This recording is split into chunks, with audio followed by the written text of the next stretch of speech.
কোরবানির গোশত দিয়ে কি ওলিমার অথবা অন্য অনুষ্ঠানের ব্যবস্থা করা যাবে কি? কোরবানির গোশত দিয়ে ওলিমার আয়োজন আমরা অনেকে করি। বিশেষ করে অনেকে বিয়ের আয়োজন, বিয়ের ওলিমা এই অনুষ্ঠানগুলোকে কোরবানিদের পরপর রাখেন। উদ্দেশ্য যে কোরবানির ঈদে যে গোশত আহরণ হবে সেই গোশত দিয়েই বিয়ে সেরে ফেলবো আমরা।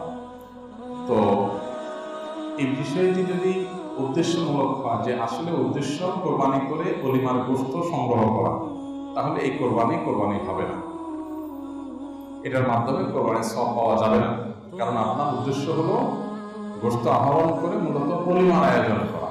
এখানে গোশত আহরণ করাটাই উদ্দেশ্য, কোরবানিটা এখানে জাস্ট একটা উসিলা মাত্র। এরকম হলে এই কোরবানির সওয়াব পাওয়া যাবে না, বরং এটি অলিমা হবে, কোরবানি আর হবে না, এবং এই কোরবানি বিশুদ্ধ হবে না।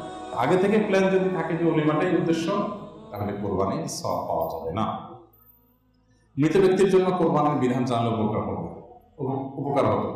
মৃত ব্যক্তির তরফ থেকে কোরবানি করা যায়, মৃত ব্যক্তির তরফ থেকে কোরবানি করা যায়। জীবিতরা মৃত ব্যক্তির তরফ থেকে কোরবানি করতে পারেন। মৃত ব্যক্তি যদি ওসিয়ত করে যান, আমি মারা গেলে আমার সম্পদ থেকে কোরবানি করবা, তাহলে সেই ওসিয়ত পূরণ করা ওয়াজিব। তার টোটাল সম্পদের 3/1 দিয়ে যদি করা যায়, কোরবানি করা যায়, তাহলে সেটা করা ওয়াজিব।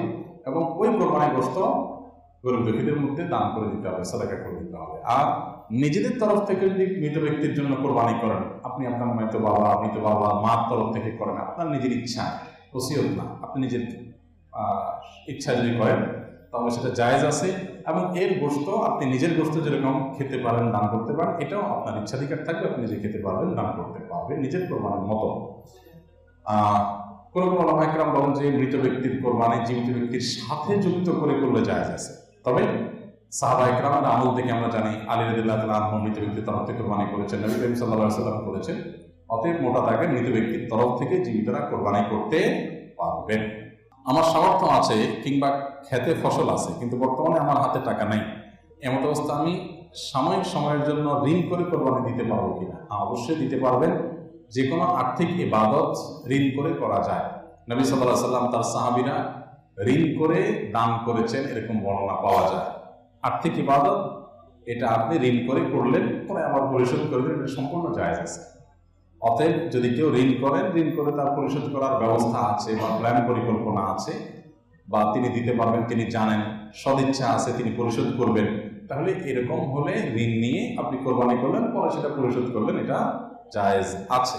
কিন্তু আমাদের কয়জন আছে আমরা ঋণ করে দান করি? এটা একটা বড় প্রশ্নের বিষয়। এটা জায়েজ আছে, ঠিক আছে, বাট কোরবানির জন্য আমি ঋণ করতেও রাজি আছি, আলহামদুলিল্লাহ।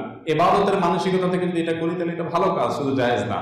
কিন্তু প্রশ্ন হলো, আমি একজন মানুষকে দান করব, উপকার করব, এখন আমার হাতে টাকা নাই, পরে বেতন আসলে আমি দিয়ে দিব, আমি ঋণ করে কয়বার আমি দান করি? কোরবানির ক্ষেত্রে যে ঋণ করে কোরবানি করার ইচ্ছা আমার হয়েছে, ভালো কথা, তাহলে দানের ক্ষেত্রে ইচ্ছাটা কেন হয়নি? এই প্রশ্ন করার উদ্দেশ্য হলো যে কোরবানিটা আল্লাহর জন্য কিনা এটাকে এনশিওর করা।